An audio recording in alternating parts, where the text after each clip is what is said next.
Kính thưa quý vị và các bạn, thế mạnh của CorelDRAW đó là việc tách phim chế bản cho kỹ thuật in ấn, là đặc biệt là in lụa.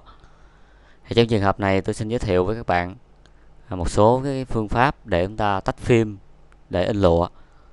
Tách phim in lụa đó có hai cái cách để tách. Tách thứ nhất là tách từng cụm rời ra, nghĩa là màu không có chồng vào nhau. Kiểu tách thứ hai là một cái hình phức tạp, nó được phối hợp với nhiều màu, chúng ta phải chồng rất nhiều màu lên thì nó mới tạo được sản phẩm đó. Thì chúng ta sẽ lần lượt tìm hiểu về hai cái tách phim này. Thì đầu tiên, để tách phim các bạn phải tạo ra cái bon in. Cái bon in này nó sẽ giúp cho chúng ta định vị được khi mà chúng ta gộp bản lại, người thợ in sẽ gộp bản và canh lề, nghĩa là mông ta dựa theo cái bon in chúng ta. Thì bon in trong ngành in người ta ký hiệu bởi một cái vòng tròn, ta nhấn F7, chúng ta vẽ vòng tròn này ra. Đó là cái kiểu thông thường, còn nếu như bạn nào không quen thì cũng thể dùng hình chữ nhật cũng được, hoặc hình vuông, miễn làm sao chúng ta có thể xác định được có cái dấu để mà ta canh kê khi mà chúng ta gộp các bản lại với nhau. Rồi chúng ta sẽ có bon in thế này. Giả sử đây là con in tôi vừa tạo xong, tôi sẽ rút nó lại. Rồi tôi sẽ canh cho nó sát vào đây, ngay đây chẳng hạn. Tôi sẽ đặt nó vào đây 4 cái góc. Rồi tôi sẽ chọn luôn hai cái đối tượng này, tôi cho nó xuống đây. Rồi bây giờ ta sẽ bỏ đi cái ô chữ nhật này, tức là có được 4 bon in.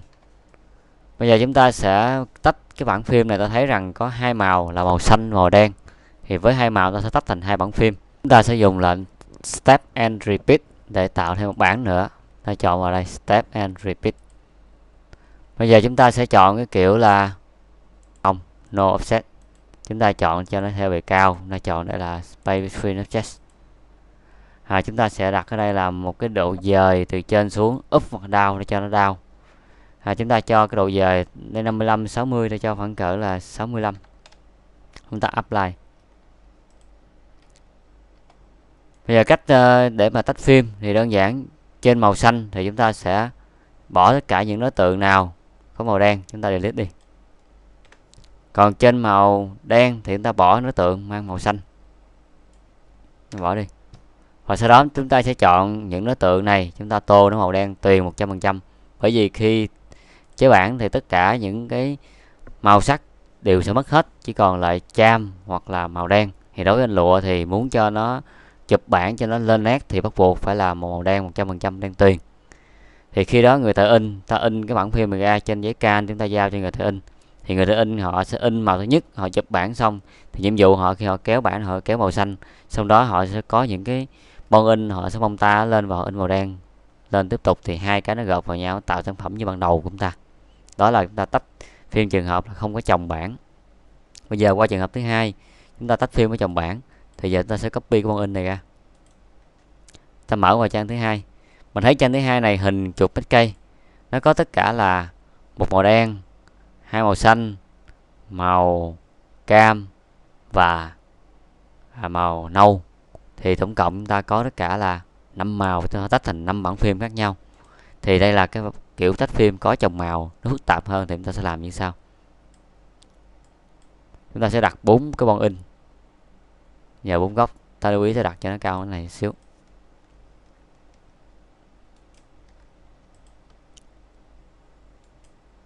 Chúng ta tách làm đến cộng là 5 bản. Thì bây giờ chúng ta sẽ tạo ra nhân bản ở đây một bản, bằng cách là chúng ta chọn cái đối tượng, chúng ta nhấn nút Step and Repeat.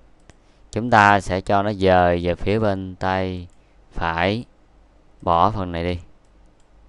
Chúng ta có một con, ta nhấn vào đây, nó tạo ở đây một con. Ta chọn cái hai đối tượng này, chúng ta cho nó dời xuống dưới, thì ta bỏ này đi, ta cho đây là xuống đây, ta cho nó là apply. Và tương tự như vậy chúng ta sẽ tạo thêm một bản nữa. Thì trong hợp này chúng ta có 6 màu nhưng mà ta cần 5 thôi. Chúng ta cứ tách rồi chúng ta sẽ bỏ một cái bản sau cùng. Ta sẽ kéo vào này cho nó dễ thấy. Rồi ta tắt này cho nó rộng chỗ. Trường hợp thứ nhất, giả sử chúng ta tách màu đen thì chúng ta sẽ bấm Ctrl U cái đối tượng này. chúng ta sẽ chọn những cái màu khác. Thay vì bỏ thì chúng ta sẽ tô màu trắng cho nó. Trong trường hợp này đây ta cho màu trắng. Tương tự như vậy, chúng ta sẽ chọn tất cả những màu này ta cho màu trắng hết.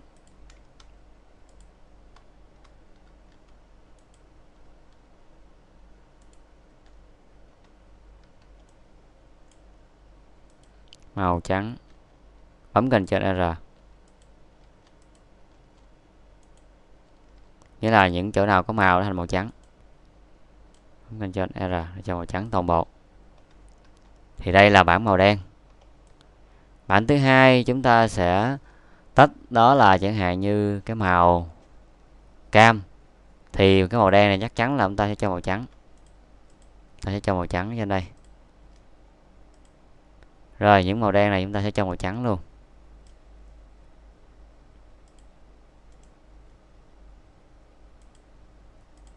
Tương tự những khoảng này chúng ta sẽ cho màu trắng hết.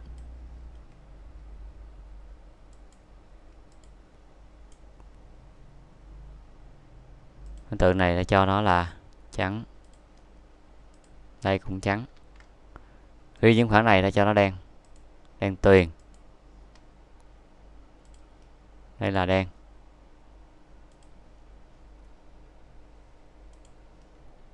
Những chỗ nào có màu cam thì chỗ đó sẽ thành màu đen. Còn lại sẽ là màu trắng. Toàn bộ sẽ là màu trắng. Ở đây sẽ là màu trắng.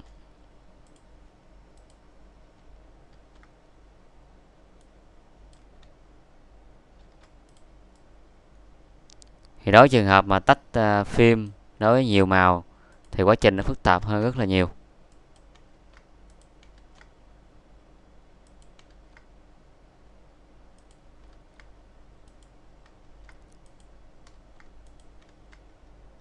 Đó, chúng ta tách màu này là màu cam. Bây giờ chúng ta sẽ qua tiếp tục phần thứ ba. Giờ chẳng hạn như chúng ta sẽ bỏ hết tất cả. Trong trường hợp này rất là dễ, chúng ta sẽ tách qua màu tiếp theo là màu nâu. Thì những màu đen và màu cam này nó thành màu trắng toàn bộ. Chúng ta sẽ giữ đến khoảng màu nâu mà thôi. Thì trong trường hợp này chúng ta sẽ giữ đây là đen. Chúng ta chọn hết tất cả đối tượng này. Màu đen ta cho thành màu trắng trước cái đã. Rồi cái khoảng này trên đây cũng vậy. Màu đen thành màu trắng. Chỗ này cũng sẽ là màu trắng. Hoặc ta delete luôn cũng được, không vấn đề gì cả. Nếu mà không có chồng nhau ta thể delete bỏ. Đây sẽ là màu đen.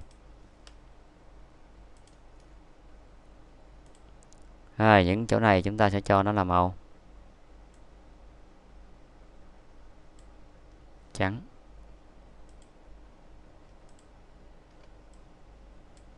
Vùng này chúng ta có thể bỏ đi.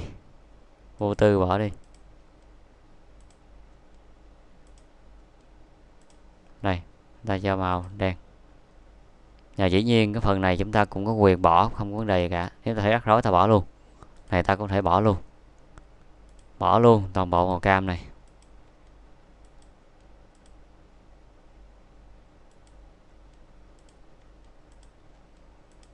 Rồi những vùng lại này chúng ta vô tư nó chọn nó trở thành màu đen. Đó là ta tách tới cái màu nâu. Bây giờ chúng ta qua tiếp tục tới cái màu xanh.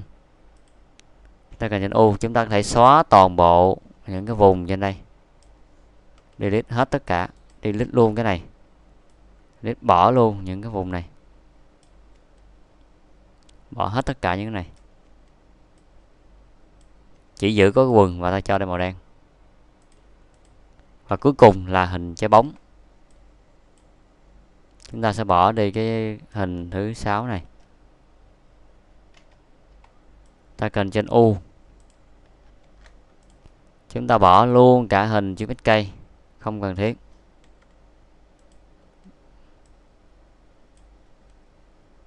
Bỏ luôn phản màu đen.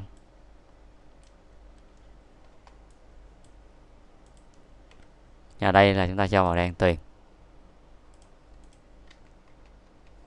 Thì như vậy bạn thấy rằng đối với in lụa thì nó phức tạp hơn rất là nhiều. Đối với 6 màu, 5 màu, 7 màu, 10 màu thì chúng ta tách làm những bảng tương ứng như vậy. Thì chữ cây này ta tách ra tất cả là 5 màu, 5 bảng khác nhau. Thì khi người ta in họ sẽ in từng chồng bảng lại, sẽ ra một cái màu nguyên thủy. Còn riêng đối với in offset thì nó đơn giản hơn nhiều. Ví dụ như chú chụp cây này, nếu mà chúng ta in offset thì nó chỉ có tách làm 4 bản phim, thì cách tách nó đơn giản hơn. Chẳng hạn như tôi sẽ ví dụ cho các bạn thấy một cái trường hợp, nếu mà ta in offset, ta tắt hình này. Nếu trường hợp in offset thì nó sẽ ra 4 bản là CMYK, và nó sẽ tống thẳng ra máy in phim. Trong trường hợp chúng ta không có máy in phim thì tôi hướng dẫn các bạn để chúng ta giả lập ra file PDF để chúng ta xem được kết quả in. Nó cũng giống hệt như khi kết quả in thật ngoài bằng bản phim nhựa mà chúng ta cầm. Thì để làm điều này chúng ta sẽ phải cài vào máy tính ta phần mềm là Acrobat Professional phiên bản 567 gì cũng được. Chúng ta dùng lệnh Trim.